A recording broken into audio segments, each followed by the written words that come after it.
staying out of your head is beneficial sometimes, at least in my mind, when I'm not in my head and when I'm like present interacting with something or someone, that feels like okay and good for me, whereas like being on your phone or like immersed in some reality on there kind of feels like being inside your head. You are inside your head when you're doing that.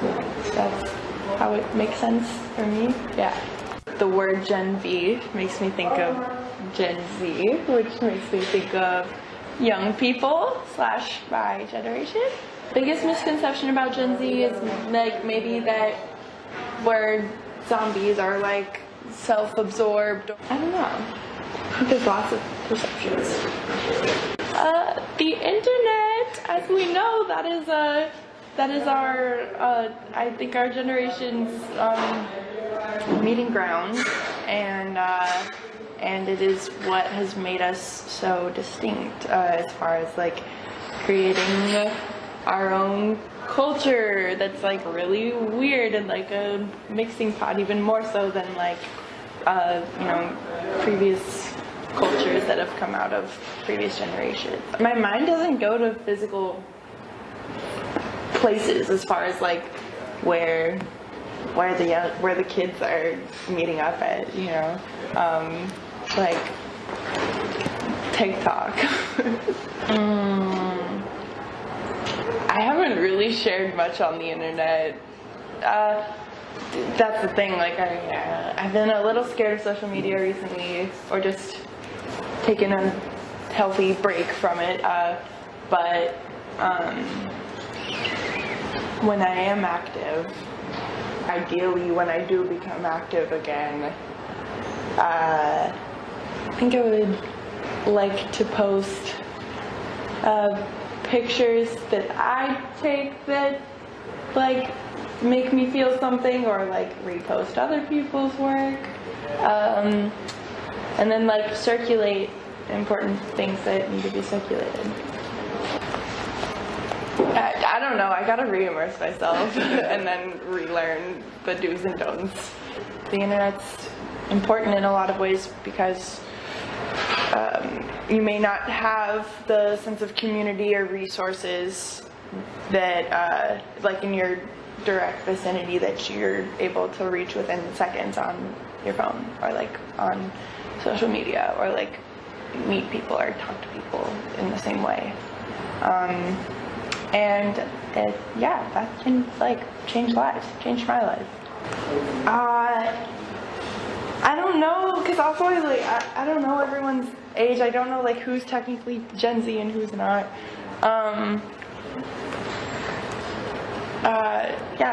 My friends are some of my favorite Gen Zers.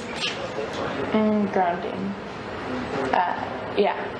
Like being intentional with my time and my space, and the time and space, and intentionality.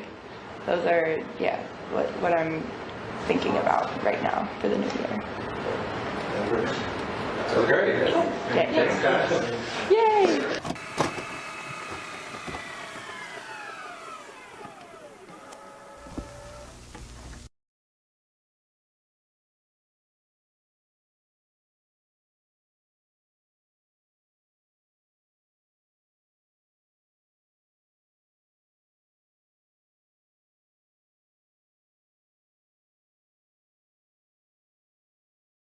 I think I feel most creative at like 3 in the morning when I'm spiraling.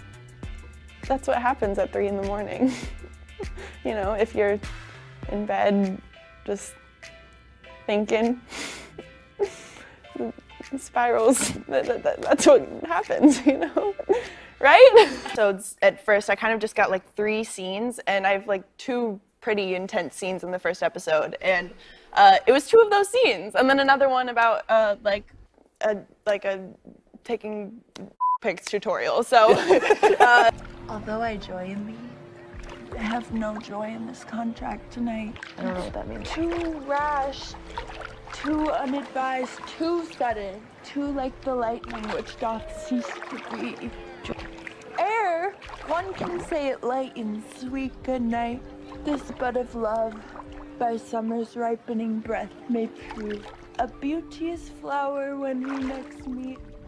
I'm serious. This is like, even if you decide you hate me one day, like, you can never tell anyone. You didn't look like his picture. I was like a full-time model in New York. These were my tromping grounds. And I remember seeing like an open call floating around on Instagram and like hearing buzz about this open call for this project. And I don't think it even had a name at that point, or it had a name, but like it wasn't out. And I was like, oh, that's cool. They're casting a trans girl, blah, blah, blah, blah. And then a few days later, my model agency called me and said I had been like called in to audition for this role. So I was like, okay, I'll give it a shot, I guess. And I mean, I had like had some interest in acting, but never really given it like a shot or like actually tried. So yeah, I got the sides, I went in, and then kept getting called back. And like, meanwhile, like, you know, I was getting ready to go to school. Like, I wanted to be a fashion designer. Still do, like, at some point, that'd be cool. But yeah, just kind of kept going. And then, like, you know, a month or two later, I'm in the final audition, like, with a bunch of HBO execs in LA, and I found out later that day that I was gonna be playing Jules. That's not the point. Like, seriously, this is some go to your grave shit. Our cast has a group chat, and it has been like about that, literally just reveling in the fact that he watches. That's insane. Barbie has just sent us a draft for t-shirts of his quote about euphoria. I think she just ordered them. We're really excited. Jules is in constant search of affirmation and love.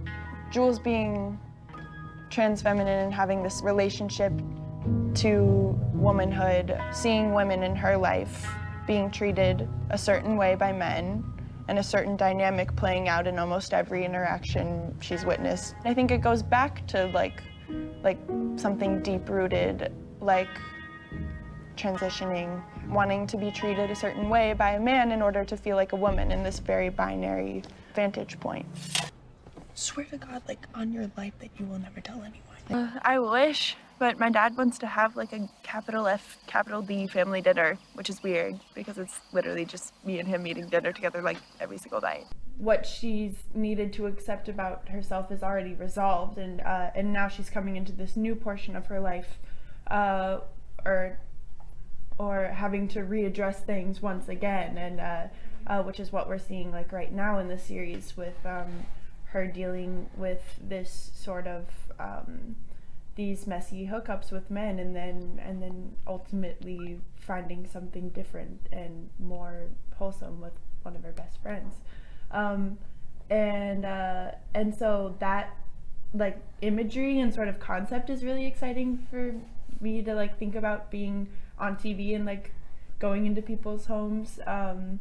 And I can definitely like relate to that to some extent as far as making that transition away from a sort of like toxic desire. Casting kind of went all out with searching everywhere for the cast members, and I just remember seeing it like on a story somewhere. People were trying to get each other to audition, and then I got a call from my model agency, and they asked me to come in, and then you got it. That didn't happen. This show. I think my biggest takeaway from Euphoria was just having a new relationship to feeling things.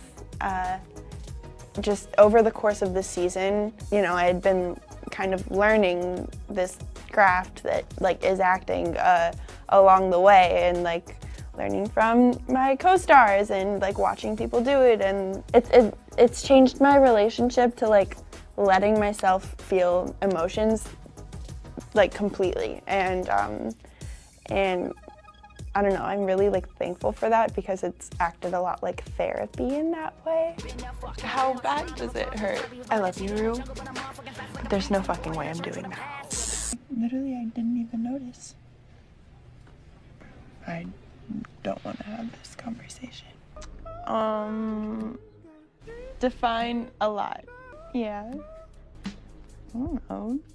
But you've like hooked up with people that you've just met, right? I'm not. It's like kind of clicked. I don't know. It's really wild. It's really weird, but yeah. I don't know. It's taken some getting used to. I remember describing it to them as like a little risque, and when we actually started filming, I kind of like gave them the more filled-in version. Gotcha. And, yeah, and by the time they saw it, I think they were ready. Jules' arc is also something that I haven't really seen on TV before, in the way that like we've done it on Euphoria. Up in some way, shape, or form with our characters, and so I think from the get-go we were able to bring those to these characters, which also made it incredibly personal. And I mean, the show creator Sam Levinson basically like ripped his soul open for this project. Like, this is his story. So overall, it just becomes a very personal story, and with that comes the darkness. They were really exciting and like fun to read. The fact that labels are sort of left out of the story is one of my favorite elements. I think it lets the characters breathe, and Jules was really interesting to me as well. Obviously, some of our life experience lines up. Diving into it emotionally sounded really exciting. I didn't really have any idea what I was doing, but I mean, it got kind of more comfortable as the auditions kept going, and then like 5 or 6 auditions later, I was like in a room full of HBO execs, like doing it for them with Jacob, who's actually on the show too. So yeah.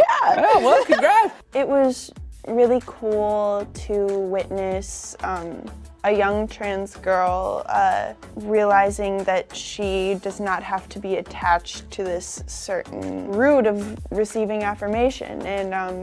And I think the way it plays out with Jules is that she is moving into a form of queerness, like by proxy self-love, that I don't think she knew she had inside of her or was possible. And of course that comes with its complications, just because things with Rue aren't super perfect either. But I have hope for them. Are you talking to your mama about me? Bye, Rue. Hi. I missed you.